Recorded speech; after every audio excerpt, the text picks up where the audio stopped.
When I couldn't drive anymore, I asked my daughter if I could move closer. Her husband said, "We're not running an elderly hostel. Figure it out." She looked away and said, "We're too busy to deal with this." I nodded. Then I called a realtor, and what I did with my estate sent shockwaves through the family. "Hi, I'm Harold. I'm 74 now, but this started when I was 71. I live in Kansas. Used to be Topeka. Now I'm somewhere else. Doesn't matter yet. I wasn't planning to write this. But the way things went down, it's been sitting in me too long. Maybe if I say it out loud, write it, I'll stop waking up at 3 a.m. thinking about that phone call. So here it is. I lost my wife Sandra in 2018. Breast cancer. Fast, brutal. 44 years married. She died at home holding my hand. After that, things got quiet. Not peaceful quiet, just empty. Too quiet. I did okay for the first year. Took care of the house. Kept the yard up. Paid the bills. Went to the VFW on Fridays. Talked to the neighbors now and then. But my hands started giving me trouble. Arthritis. And my eyes, especially at night, weren't what they used to be. I hit a mailbox one morning backing out. That scared the hell out of me. Next day, I put the keys in a drawer and never touched them again. That's when things got hard. I live out in the country. Closest grocery store is 20 minutes away. No buses. No Ubers. And you can't call a cab around here unless you want to wait 3 hours and pay $50. So I thought, alright, maybe it's time to move. Nothing big. Just something smaller, maybe an apartment near my daughter Alyssa. Alyssa's my only kid. She lives in Overland Park, 3 hours east. Married to a guy named Mark. 2 kids. Big house. She's a school counselor. He's in finance or insurance or something. He's always bragging about deals and trips. We weren't super close, but we talked.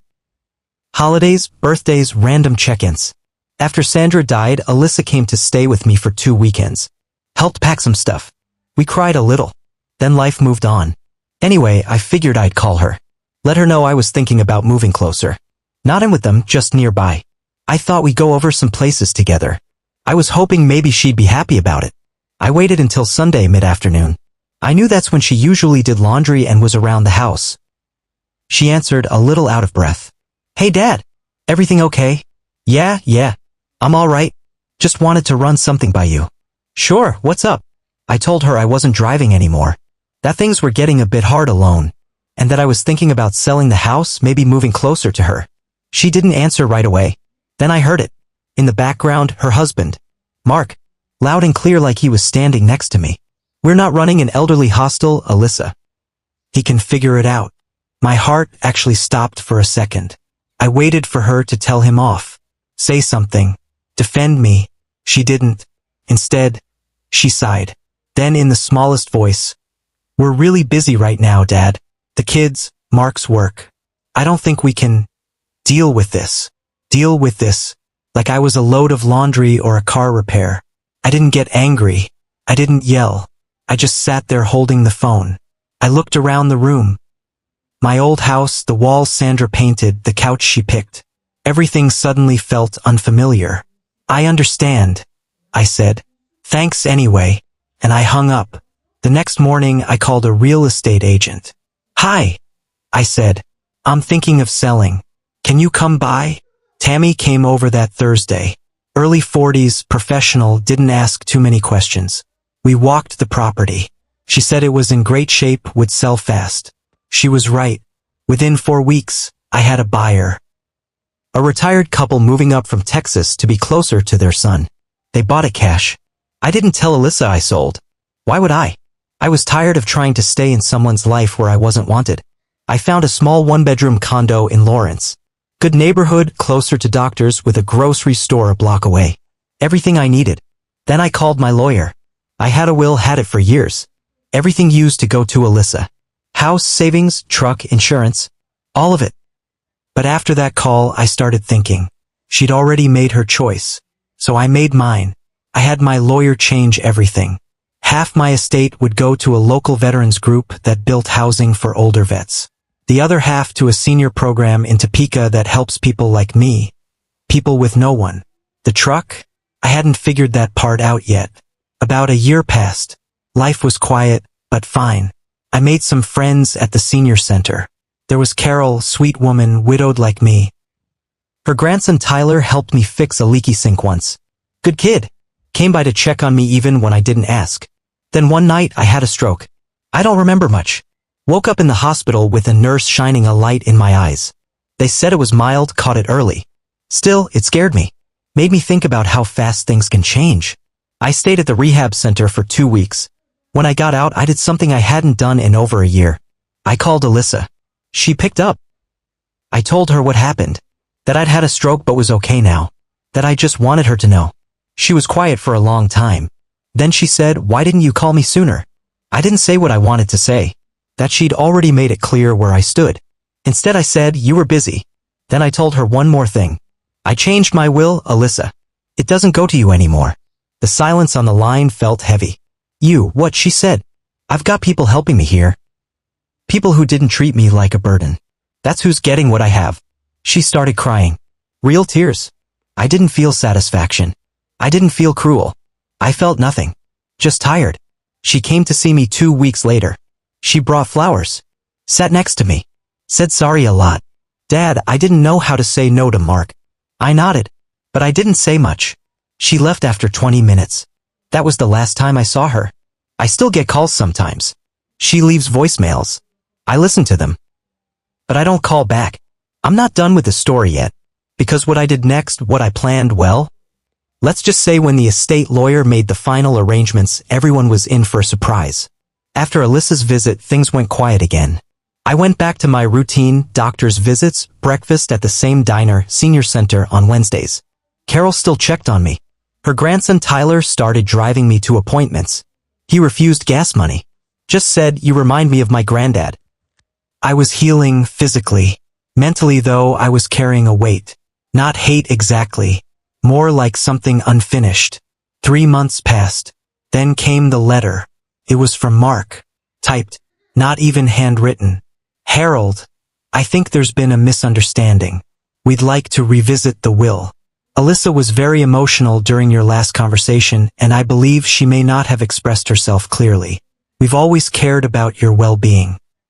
Let's meet for dinner sometime and talk about how to move forward as a family. No apology. No ownership. Just corporate-sounding nonsense. I didn't reply. 2 weeks later, Alyssa called. I answered this time. Dad. She said, please. Mark was out of line before.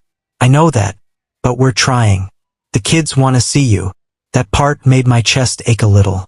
I hadn't seen my grandkids in almost 2 years. I didn't say no. But I didn't say yes either. She tried again.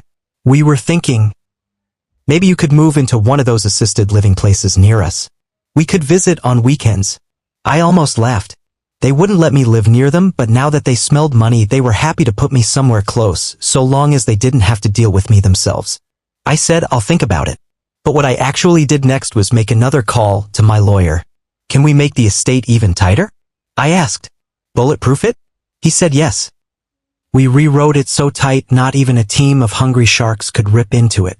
I gave Tyler my truck. Not in the will. Just signed the title over. You serious? He said, eyes wide. Dead serious. I told him. You've done more for me in 6 months than some people have in a lifetime. Carol found out and tried to give me a casserole to say thank you. I told her she could thank me by letting me teach her how to play poker next Thursday. Then another twist hit. I was at my apartment when I got a call from the front desk. A woman was downstairs asking to come up.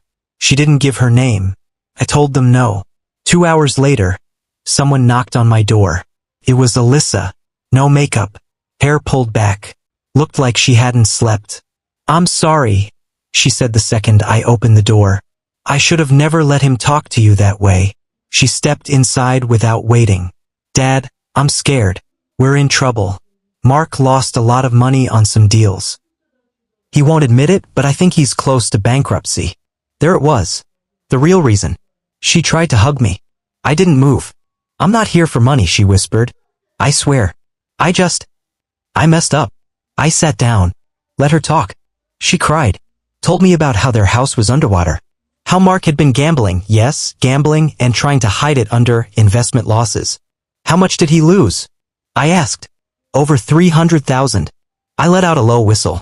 She flinched. I didn't say anything for a while. I just stared at the TV. It wasn't on. Then I asked, did you come here to ask me for help? She looked away. No, she said. Not exactly. I nodded. Got up. Walked to the kitchen. Poured myself some water. Alyssa, I said, I spent my whole life protecting you. Giving you everything I had. When I needed help, all I asked was to be near you. Not to live with you. Not to borrow money. Just to not be so alone. She started crying again. I didn't stop her. I don't know if I'll forgive you, I said. Not yet. Maybe not ever. I know, she whispered. Then she left. The next morning, Mark called. I didn't answer. He left a voicemail. Said he wanted to clear the air. 2 days after that, I found out something new. Mark was trying to contact my lawyer. He actually showed up at the firm's office and asked for a meeting to discuss family adjustments. The receptionist shut him down. My lawyer called me right after. You were right to lock this down, he said. And now I knew for sure this wasn't about guilt. It was about greed. But I wasn't done yet. Because I had one more idea. One more move. And it was going to make sure they never saw a dime. But they would see what they lost. 2 weeks after Alyssa's visit, I got a knock on my door. It was Carol. She had a worried look on her face. You might want to sit down, she said. I just ran into your daughter at the pharmacy. I raised an eyebrow. What was she doing here? She was asking the pharmacist about your prescriptions. That hit me wrong. I never gave Alyssa the name of my pharmacy. Never told her anything about my meds. She hadn't visited me once while I was recovering from the stroke, but now she was suddenly concerned about my prescriptions? She said she was checking for dangerous interactions in your meds. But she wasn't subtle. It sounded more like she was digging for information. I thanked Carol and sat with that for the rest of the afternoon. Around 6 p.m. I called my pharmacy. Asked them to put a privacy lock on my file. Gave them a list of names that weren't to receive any info about me under any circumstances. Alyssa and Mark were at the top of that list. The next day, I got a call from the building manager. He said someone had been trying to ask questions about me in the lobby, my health, if I had visitors, if I had any relatives listed in case of emergency. Didn't give her any info, he told me. But I thought you should know. They were circling. Not because they missed me, but because they were hoping I'd drop dead and leave the vault unlocked. What they didn't know is I wasn't just locking it. I was turning the damn thing into a landmine. That week, I sat down with my lawyer again. I asked him what the legal options were for leaving a video statement as part of my estate execution. He smiled and said, "Very possible. We got it all set up." We filmed it in his office. One take. No script. Just me looking into the camera. I didn't yell. I didn't insult. I just laid it out, what happened when I asked for help, what I heard Mark say in the background, what Alyssa didn't say, what came next, and why I made the decisions I did. And then I said this, if you're watching this, it means I'm gone. Which means it's too late to pretend. You had a chance to be my daughter when I needed you. Instead, you let your husband treat me like an old stray dog and you turned your face away. That's why you're getting nothing. No money, no assets, no second chances. The people who showed up for me when it counted, that's where it all went. You'll get a letter. That's it. I leaned forward, looked into the camera, and said, next time someone asks you for help, I hope you think about this moment. I hope it sticks. A month later, I got a package from an unknown sender. Inside was a glossy flyer. A fake-looking wellness center in Overland Park. Private elderly care. Monthly rates in the 5 figures.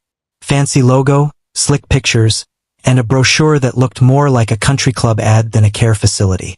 Tucked inside was a handwritten note. This could be a good place for you if you're still looking. We'd help with the deposit. Mark and Alyssa, they didn't even sign it love. Just names. I didn't respond. Instead, I made another move. I contacted a local news writer who runs a small column about elder care, family estrangement, and end-of-life planning. I told him my story. Every piece of it. I left out the names, but I gave him the town, the details, and what I did with my estate. He published it as a column called What My Daughter Taught Me About Dying Alone and Living on My Terms. It picked up steam. Got picked up on Facebook. Shared hundreds of times. The senior center posted it on their wall. Veterans Group printed copies for their waiting room. Tyler came by and said, "Sir, you kinda went viral." I just nodded. Then a week later, I got a voicemail from Alyssa. Her voice was shaky. "Dad, I read the article. Someone forwarded it to me. I didn't know you were going to do something like that. That told me everything." She wasn't sorry I lived it. She was upset people knew about it. "I just want to talk," she said. "Please call me back." I didn't, because I wasn't done yet. I had one last surprise planned. Something she never saw coming. Not just for her, but for Mark too. And once it was in motion, they were going to understand exactly what it felt like to be treated like a problem. A month after the article made the rounds, I started getting letters. Emails too, though I don't use them much. Messages from strangers, some older folks, some younger, thanking me for telling the truth, for speaking up when no one else would. One woman said her daughter stopped calling her after her first heart surgery. Another man said his son only visited to ask about inheritance. It hit me how many people live through the same thing I did. Forgotten, brushed off, used. That's when I made my final move. See, I never told Alyssa about the foundation. After I changed my will, I started building something with my lawyer and a friend from the senior center who used to be a nonprofit accountant. We created the Sandra Home Fund, named after my late wife. It's a private charitable trust designed to support elderly people who've been abandoned by family. We made it public just a few months ago. Local press picked it up. A few radio shows called to ask if I'd do an interview. I kept it quiet until it was all finished. The kicker? We listed Mark and Alyssa by name in the founding story. Not to humiliate, but to explain why this trust needed to exist. We told the truth. They didn't take that well. Alyssa showed up at my door a week later. I could hear her crying through the door before I even opened it. "Dad, please. Please, I'm begging you. Mark's lost his job. They're going after the house. We're drowning. The kids, they don't understand what's happening. They think you're mad at them." That one stung. I loved my grandkids. But I wasn't going to let guilt pull me back into a fire. "Why are you here now?" I asked. She looked up, eyes red. "Because we have nowhere else to go." I nodded slowly. I opened the door wider. Not to let her in. Just so she could see what I looked like now. Thinner. Slower. But still standing. "You had someone once," I said. "But when I asked to be near you, you turned away. Now you want near me because of what I have." She dropped her face into her hands. "I'm sorry," she whispered. "I believe you," I said. "But that doesn't change the damage." Then I told her something that took every ounce of strength I had. "I'm giving one last donation. It's already been approved. A $200,000 grant to a local program that helps single mothers take care of their elderly parents." Her head jerked up. "Wait, what?" "Not for you," I said. "It's for women who did what you didn't. Women who made room." She broke then. Right there on the steps. I let her cry. But I didn't comfort her. Because my job now wasn't to save her. My job was to protect the man I had left to be. The aftermath came quick. Mark filed for bankruptcy. I found out through the local court records they're public. Their house got listed for foreclosure. Alyssa had to move in with her in-laws. The same in-laws she always swore were controlling and cold. I don't celebrate their pain. But I don't feel bad either. They were never meant to be punished. They were meant to learn. And they did. I got a card from my granddaughter Emma 6 months later. Just a drawing and a note. "Mom says you're mad. I miss you." That's the one thing that broke me. I keep that card in my drawer. Maybe one day I'll reach out to her directly. Maybe. But not yet. Because the truth is, I'm still healing. Tyler visits every week. We work on old radios in the garage I rent near my condo. Carol brings soup when my knees act up. The veterans group named a wing of their new housing project after Sandra and me. My daughter and her husband lost my money. I found peace. That was the trade. And if I had to do it again, I would have called that realtor sooner.